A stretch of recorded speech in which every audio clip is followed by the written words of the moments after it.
Good morning, good afternoon, good evening from wherever you are listening to us from. Welcome to yet another episode of Footprints, a podcast through which we bring you the stories of our elders and glean the wisdom from their lives.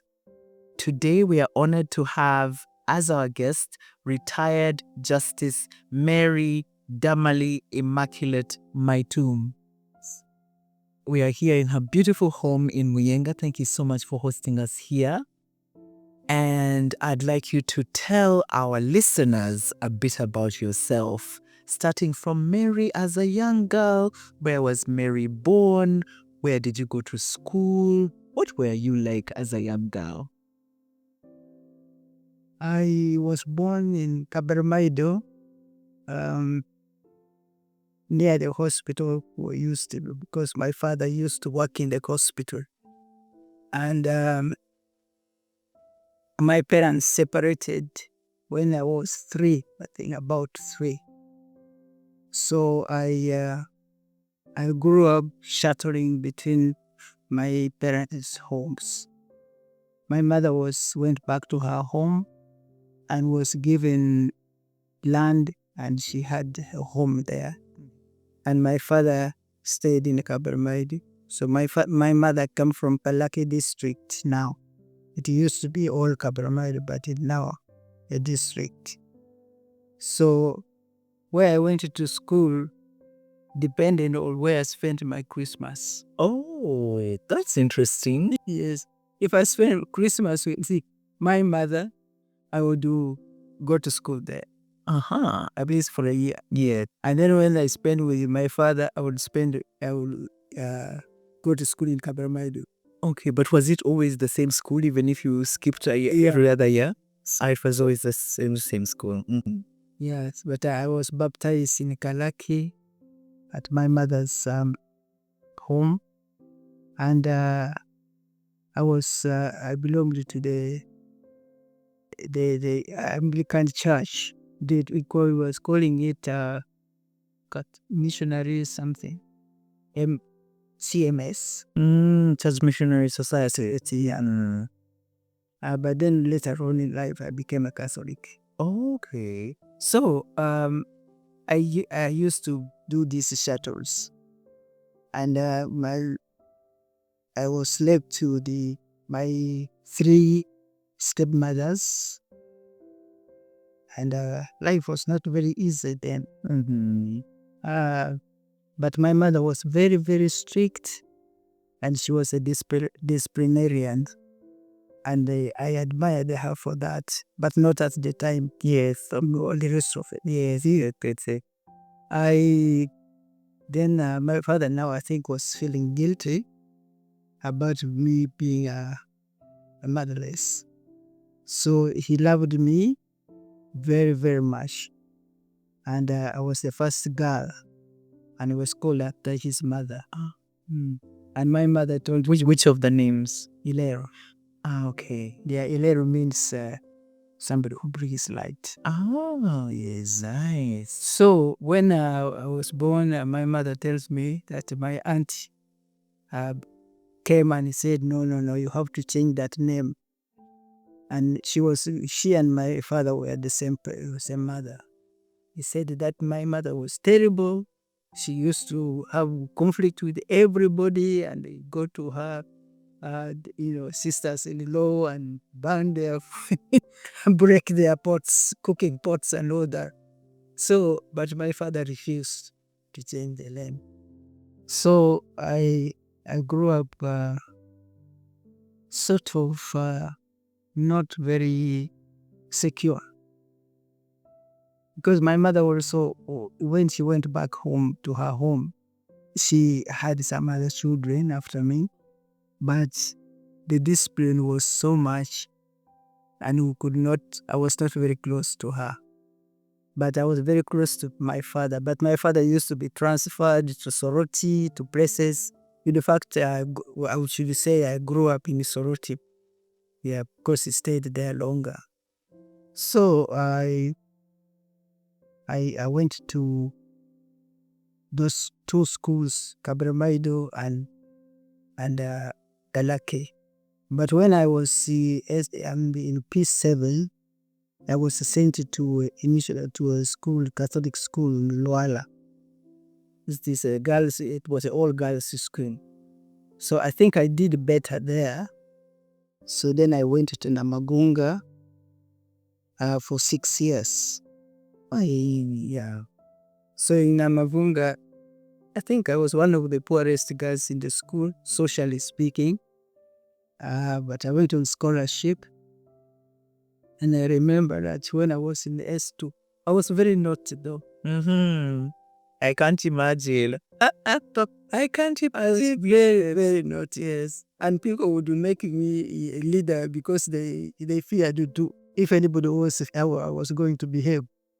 So I remember in S2, we had a nun called Sister Peter Marriage.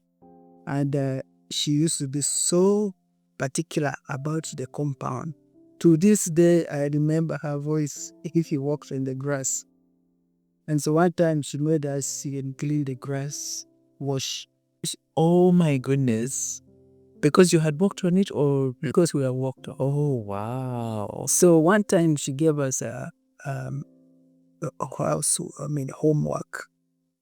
And of course I didn't do mine. So we're sitting, 3 of us, and I was in the middle on the desk. So she said, exchange your books here. And then the guest whom she called upon the first was me. Now, of course, the girls with the Cooper were stayed the exchange the book. So I got a blank book and started reading. And then she said, oh, that is very good. Whose is it? So I looked at the girls next to me and they looked at each other. And one of them said, oh, it is hers. And he said, bring it here. So I had the shoot. I was so humiliated to take a blank page doing it. And she said, she was very strong on the Holy Spirit. So she said, the Holy Spirit. The Holy Spirit is very powerful. She told me to call on you first. And she punished me. So I remember that very vividly, what happened in Namagunga. And then when I was in S6, then they made me a head girl. And I learned a lot about myself when I was head girl. Because I was also cheeky, so I knew what the girls were thinking. So they would start making noise, and then I know why they are making noise. So I did call up. So I went and just stopped them. And they were disappointed. Yes, I did not lose my temper.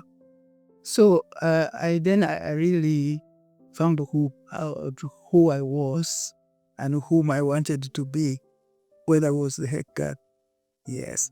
And can you tell us a bit about that? So who was Mary and who did you? I learned, how to react to people, especially. And also because I used to read very many books, novels. Who are supposed to read novels a week. So it made me try to understand people. Wow. And I also carried it to my adulthood. I read many, many, many books, psychiatric books, psychology and all that. Mainly because I wanted also to understand myself. Because I found that there were many contradictory behaviors in my life. So when I started reading and, it's with self-help books and things like that, I started thinking and understanding others. I started questioning why people were doing what they were doing. And I loved Shakespeare. So Shakespeare really writes about human beings and their characters. Yes. So when I read Shakespeare's, then I started really getting very interested in people. Yeah. Wow. So after now, I can sort of gauge people's motives, why they are doing what they are. Mostly they are driven by fear, or jealousy, greed, all those things. So I learned that about people. Wow. So then, so it made me, I think, probably more tolerant to people than I would have been, because you know what is driving why they are doing what they're doing. And yes. So from Namagunga, I went to Britain. And you know, in Namagunga, they used to make us listen to music for 3 hours on Sundays, classical music. Wow. And we hated it Oh my goodness. at the time. Yes, yes, yes, yes, yes.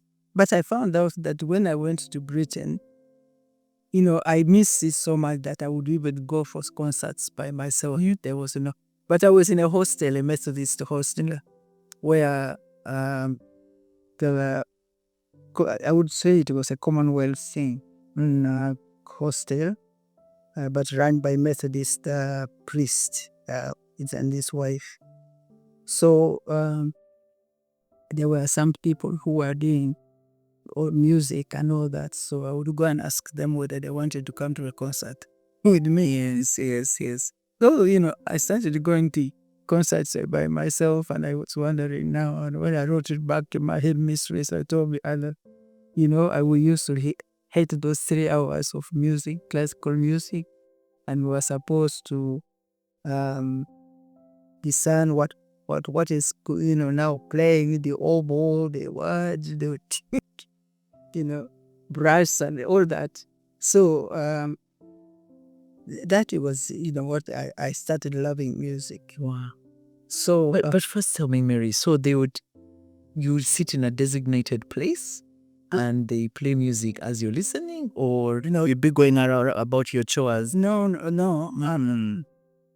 At school, they would make us sit together, and then they play music, and then you tried to say, well, that was the oboe playing, that was the flute, but you know, all those birds of this. Yes, But teaching you interesting skills, right? Of listening, of picking out. So you had to concentrate. You had to learn how to. So yeah. So, and then also, but I was thinking that the way they brought us up at Namagunga, I really think they were bringing us up for marriage to leaders. Yeah. I think that was the kind of, because, you know, they would say, under the guise of discussing films. Yeah, because we used to, every 2 weeks, you have a film, and they look at it, and they watch it on the Thursday and Saturday. And then the next week, we should be able to talk about it, to critique. So yeah, under that, the guys, they taught us social, you know, behavior and all that. And then she told us about some girl who was expecting a proposal from a man. And then when he proposed that, will you marry me? The girl jumped at him and said, when? Oh, wow. Oh, wow. Yes, yes, She yes. said, please don't do it. Yeah. So, you know, those kind of things, and what, you know, under the guise of criticizing the films, and how a man should stand when it's kissing you and all that, you know, he would say, under literature, Yeah. she would bring it under that. But it was really training was to be ladies. Yeah. So anyway, so you go to the UK. I went to UK. Yes.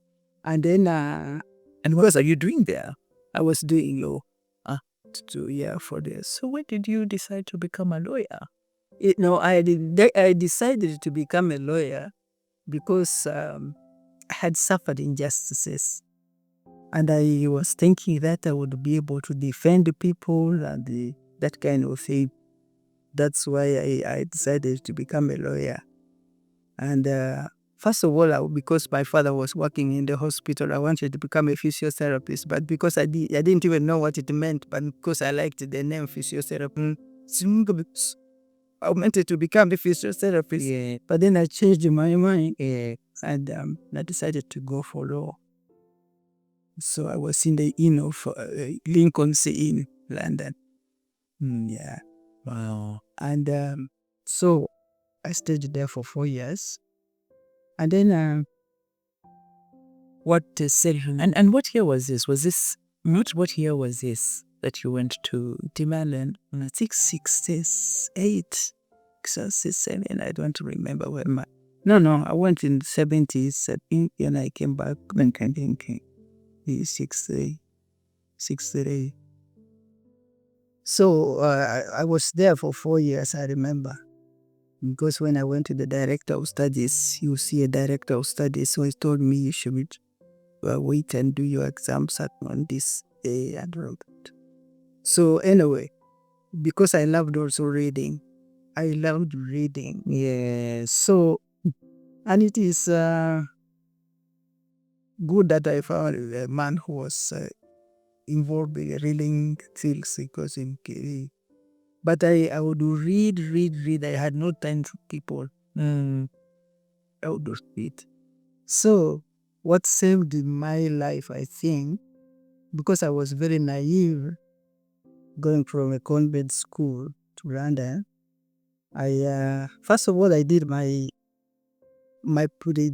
were two parts. There was first part I did it in Insamisi here. So when I was in Insamisi, it was also running courses for social workers, for community development people.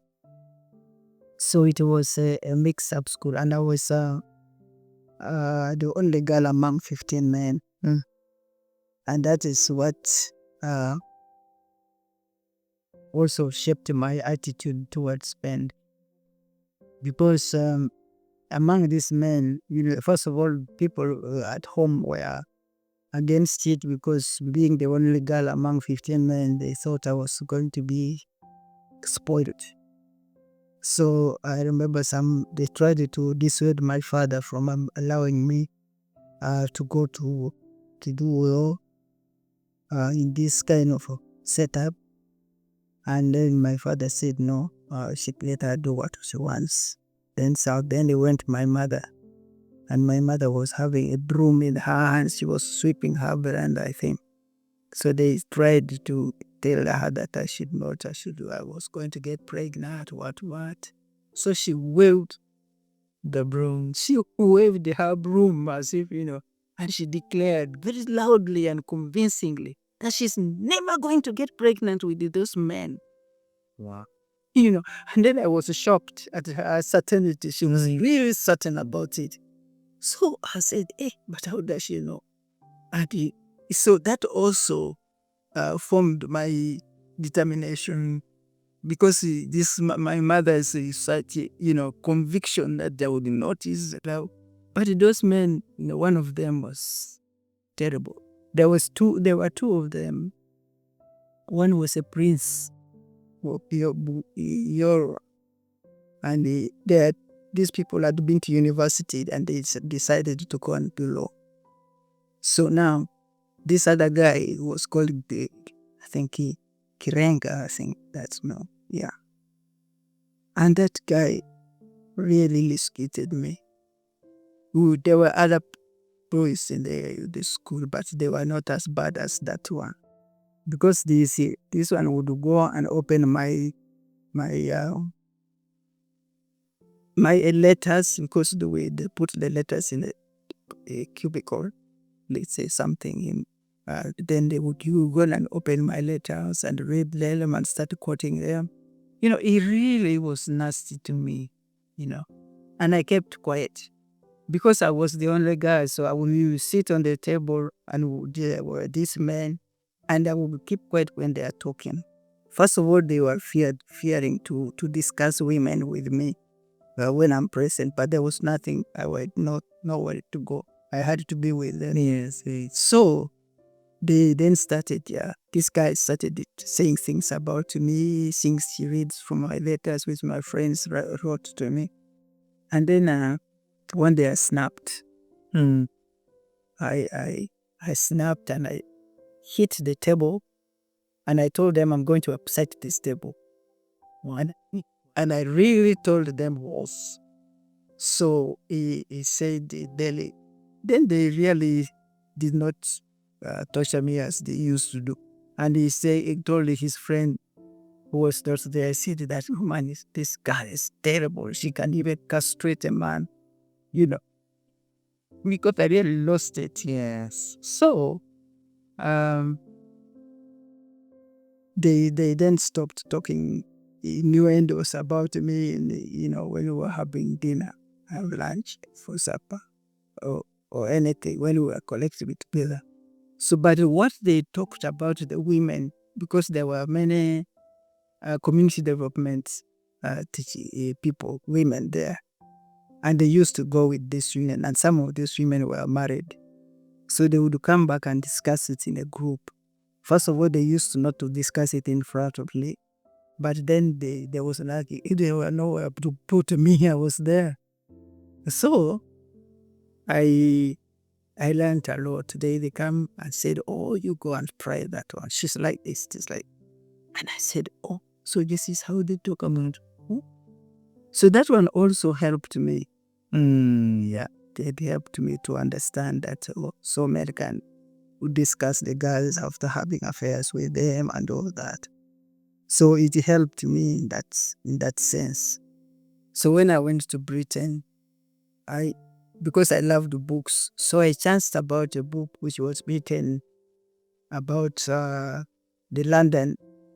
It was written by an ex-policeman, and he wrote the London situation, crime and all that. So that book helped me because he went through all the crimes that are committed in the book of the London. We call it the vicious square mile. So he wrote about that. That's bit of London which was terrible. So I learned about how people, sort of kill people, how they would do, con people, what all sorts of crimes she experienced. He wrote about that in that book. So that book helped me because we were naive. I thought that, all the Europeans were behaving like the swamps here. Yes. So life in London was, it was, because here I was protected and they would go nowhere with not permission of the teachers and all that. And then you go and you are thrown into that where you actually make your decision. So the voices that helped me also was that my headmistress in Amagunga, I would hear her was, like situation, I would put it to myself and say, what would she say? And my mother. Yeah, so those two people guided me in absentia, as it were. So this, there was a lot of student politics at that time, especially in 1966. There was politics and there was polarization between Ugandan students and all that. And then I said something in the news which we got to the Uganda August. So we were summoned here by the president, but we were 5, I think. There were 4 men and me. So he came to me, when he changed the constitution. He came to brief us about how he changed the constitution in 1996. And so that he would put the students' body against us. So when we went back, they looked for ways. They wanted to kill us. They wanted to beat us up. They said all sorts of stories, and nobody wanted the truth. They hear the truth. This was 1966, 60, and they were saying, oh, that they have raised Budo down. They have raised all the Uganda schools, the schools down and all that. And when you try to explain to people, they didn't understand. And also wondering, did you come with lecture? Yeah, well, that's what. Those things shaped my life. Then I had friend. I remember I had a friend. In the hostel, the Ugandan. She was also doing law. So he was called Masaba. She married a Masaba, but she was called Wegoye Catherine. So she used to stay above me. And what we used to do uh, over the weekends, we would just gas. She would go to her room and dance and have tea the whole day. And, we went out to sell home. So during Christmas, she used to be very, hands-on. She would go and get a job and stay somewhere, and then we would go and visit her. She was a very, very vibrant person. And then unfortunately, she also passed away about 5 years ago. But those were, we kept to ourselves, and we actually enjoyed our lives. But she had a boyfriend who was a very good medicine in Germany. So whenever he came, we would dress up because he was a good dancer. We would dress up in the same clothes, the same color clothes, and then we go to meet this man. One day we were 3 of us, another friend who is now living in London. So we went with this one man, and then we read and we found some boys there. There was East African house in London where students from East African Muslims. So when you ask us, with who did you come? We pointed at the same man, and we were all wearing the same kind of dress, and it was. So, the boys got upset. He said, how can he come with 3 girls? So because he was a very good dancer, I used to love dancing with him. He was a prince, about a boyfriend. They married eventually, and he married a Masaba. Masaba. So anyway, those were the 3 comfortable travel be close to me. Now one was a thing called I've forgotten her name, but anyway, she's in London, and she married from the same family. We married from the same family.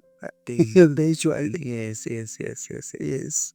So then after I came back in 68, I think 68. Then I went back to do what's this shorthand thing. Shorthand secretariat horse, and I came back. So when I came back, I met my husband at a party. The party was for him for coming back from America, and then his cousin told me, "Oh, we have got a party for somebody, one of my cousins who have come from America." So he invited me because I knew him before. So when we went to the party, then I met my husband. Wow. And 50 years later, yeah, you are. Lived up, I want 55 now. Yes, wow. Yes. So, but anyway, I had challenges when we got married.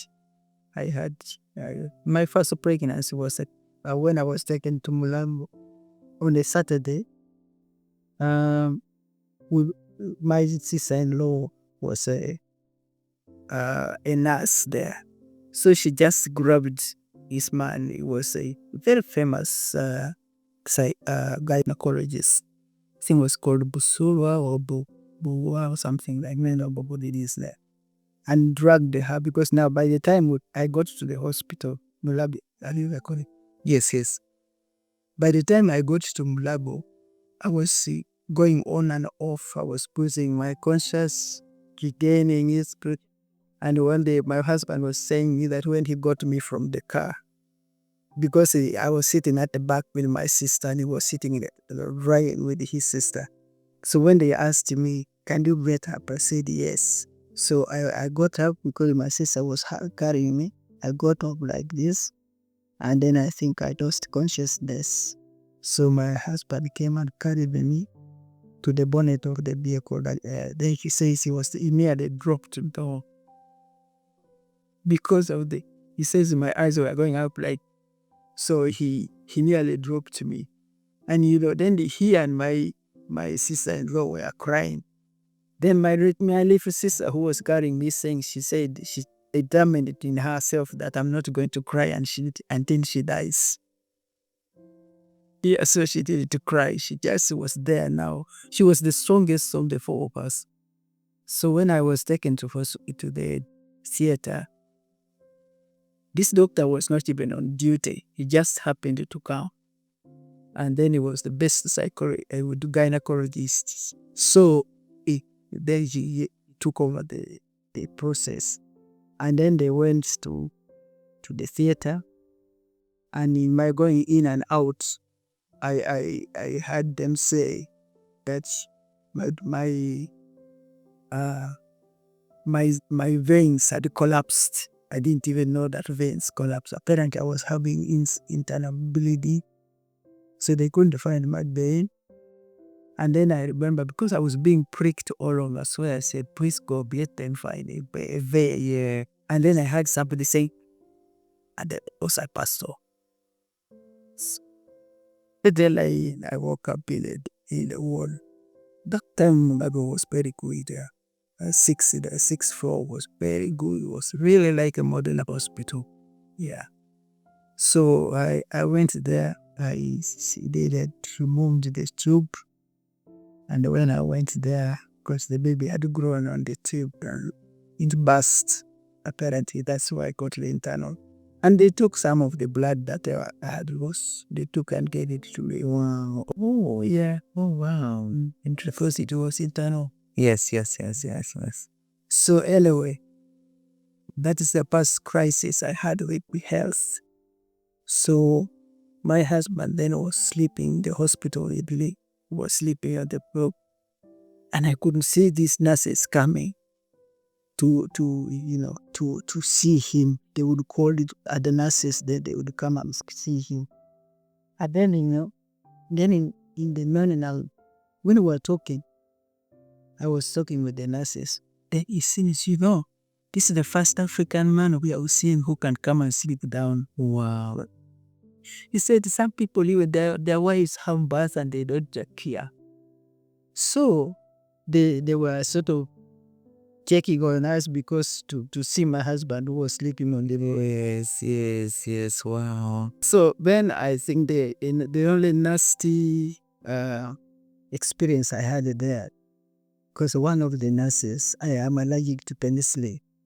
So, and my file was written in the red on top before you open it. So it's allergic to penicillin. Then this nurse came and gave me penicillin. Oh, my goodness. So I rang the bell quickly, because now my eyes were going, my mouth was getting big and all that. So I said that I think she gave me penicillin. Then they came and reversed it. That was the only negative thing I could see. But at that time, I was really first class. Yeah. Wow. So then from there on, I had about 5 other miscarriages. 4. So my dad made 6 with the ectopic. Wow. Before. Yeah. And that was 10 years, between 10 years, and I was having miscarriages. So I was not having a baby, and people were talking, and I was faking, because they say when they removed one of my tubes, they said, they had removed my uterus. So even people were telling me too, that why don't you allow your husband to get married? I said, but I'm not standing on his way. But my husband refused to have a baby. He said he doesn't want you. We had faith, both of us. We had faith that I will one day produce. So at that crisis, yes. And then after 10 years, then we had summer. Wow. And after another 2 years, then also Richard came. Wow. So I have 2 children. Samuel is a director of credit in UDC, and Samuel is working, and Richard is working in a bank. That's nice. I think LCB. So I think when I was Googling, yes, I saw a Richard Maitum. Yes. And, okay, so that is your son. Yeah. The name is very unique, eh? Maitum. Yeah. All Maitums would be related to you. Yeah. Okay, most likely. Wow. So let me see. So then we came back. We went into exile, and when the coup happened and Amin came into power, we were sort of, he didn't take it seriously until this house was rented by the army, and there was, I think, either general or somebody called Hossein from West Nile. I didn't even get to meet him. He was staying here. So now, when the coup happened, then they announced, apparently, according to Amin, the meeting was held here in his house. So instead of saying in Hussein's house, he said in Nyana Maitum's house. One of the 18 reasons, if you go to look at one of the 18 reasons, they say that a meeting was held to kill Amin in Nyana Maitum's house. So that shocked us. We heard it on radio, on TV. So we looked at each other. So then we remember that, okay, the army had rented the place and the person was staying there. And he was a very, I think, high person in the hierarchy of the army. So maliciously, the person put our name, and as if we were the ones who were involved. So that caused a lot of problems. But still, we didn't run away. We ran away, I think, in this 1971. Yeah, then. And it was because my husband then was transferred. He was the manager of, general manager of Uganda Meat Packers at that time when we got married. Then when the coup happened, he was transferred to do something with the Uganda clays, which was away Namgongo there. So the European with whom he was working said that he should go to Czechoslovakia and see how the ceramics are made there, because this one was not as good. The Uganda clays were making was not as good as those ones. So he went there. So when he was away, now we had moved from Kololo because of the coup. We moved from Kololo to Natubu or some place there. There was a flat, but it was for Indians. So we were the only black people there. We moved there. And then I think I'd gone away, and I found out when I came back, these people ran to me and say, "Oh, they were looking for you. They came for you."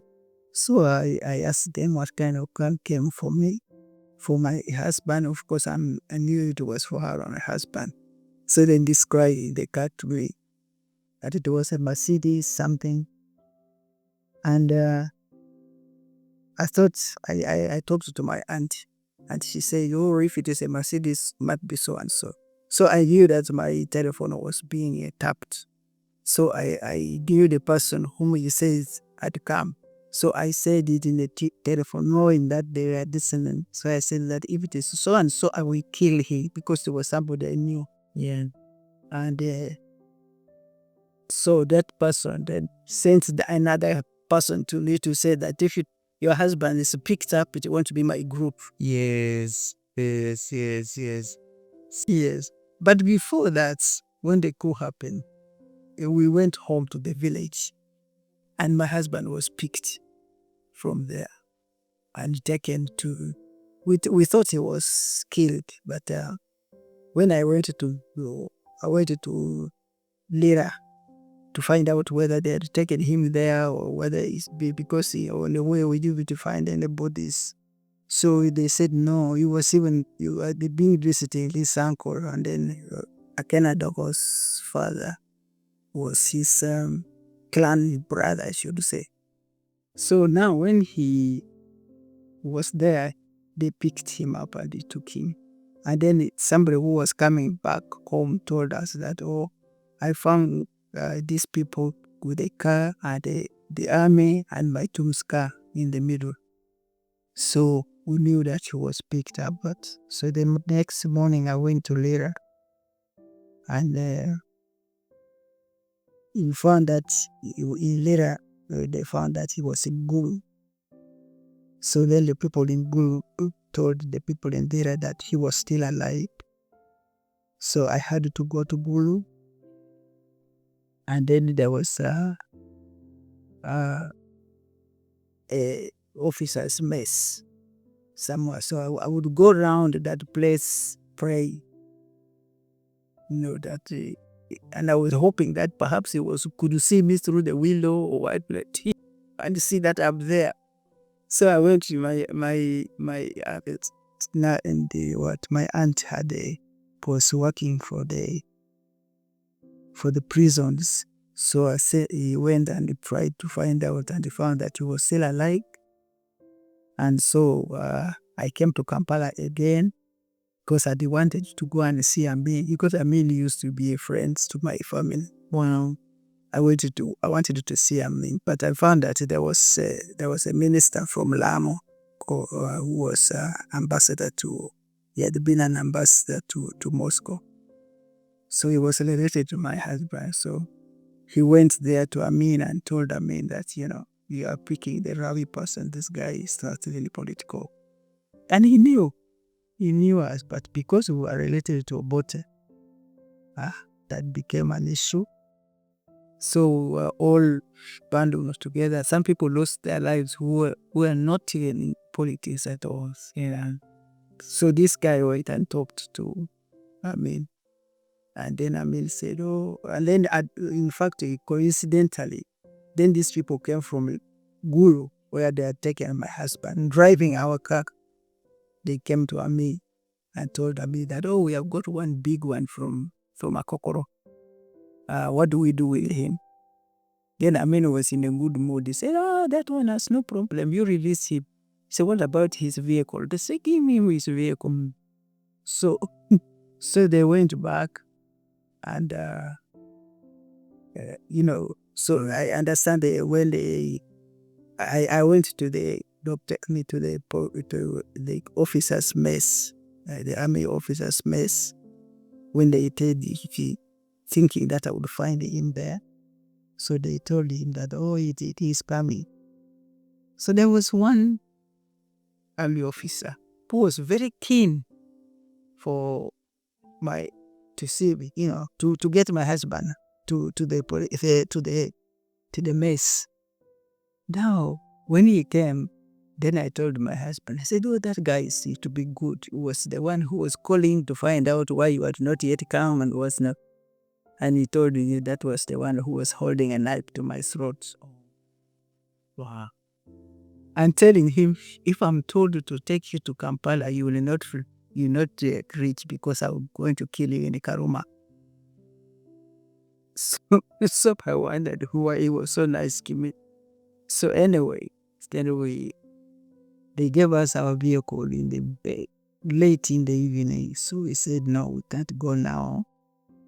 First, they can follow us and kill us. So we said, no, let us spend a night. So we spent a night at my auntie's place, and we left at about 4 o'clock in the morning. And then we went home. Then we said, you can't, we went home, and then we went to see my parents because they were worried also. So we went to see my parents, and then we came to Kampala. And then my husband, he resumed his work. He went back to work. But then he then went to Czechoslovakia. And then I think he came to Germany. So now when these people came, wanting to pick him up again, we ran away in 72. That's when we went. So now I was trying to warn my husband, but I couldn't get to him. And so somebody, this guy was a minister in the main government, called the embassy in Germany, and my husband was there. So he talked to him. He said, "Oh, have you finished?" He said, "I'm now in Germany. I'm coming home." He said, then he says, "You should continue with your journey." That is all, he gets. So he got the message. He said, "You continue with your journey." So my husband came and went to Stockton in Nairobi. We went to my best man's house, and then he wrote his report and sent it to UDC.